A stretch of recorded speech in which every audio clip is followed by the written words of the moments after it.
Hey everybody, Elgin Walker here, eXp Realty. How you guys doing? And just coming out to you, we're about, I don't know, about a week or so away from the United States federal elections.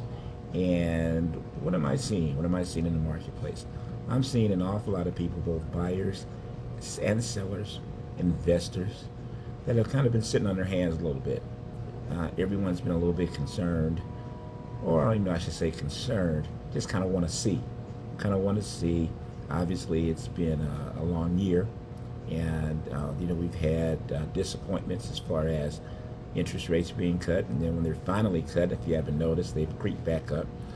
That number one is because I think that everyone is always under the misconception that when the Federal Reserve, drops their interest rate, that's not the interest rate that affects you and I and our interest rates. What that Fed rate does is it affects big money from banks and insurance companies as far as their access and how much it costs them to borrow money, but that doesn't trickle down into real interest rates for the consumer.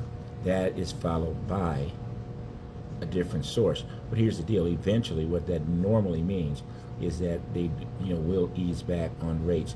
So then we kind of have to think about it like this: is that if the economy has been growing and et cetera, and all that other sort of stuff, depending upon who you believe, what stats you believe, doesn't matter.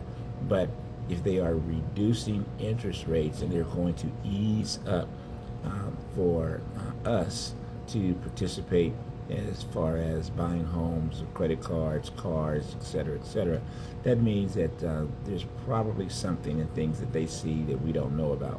So just keep that view. Then, what are we expecting as soon as the election is over?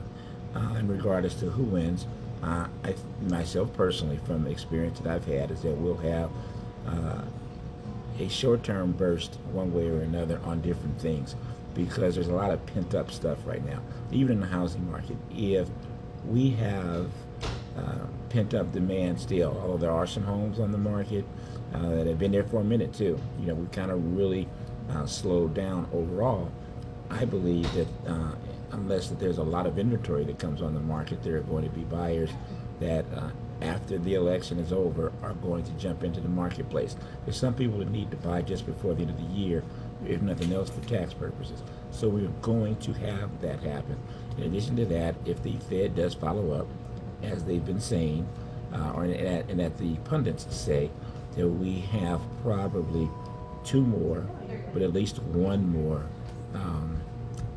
rate reduction. If nothing else, that's going to help the consumer sentiment get back into the marketplace. So just a couple things to look at and to see.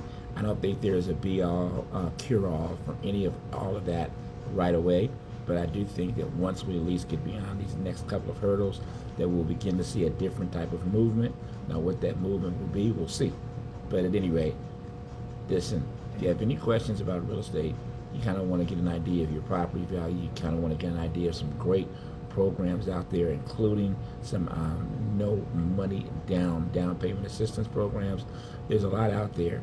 Feel free to reach out to us here at the Elgin and Paul Walker team. We'd love to assist you and your family create generational wealth through real estate.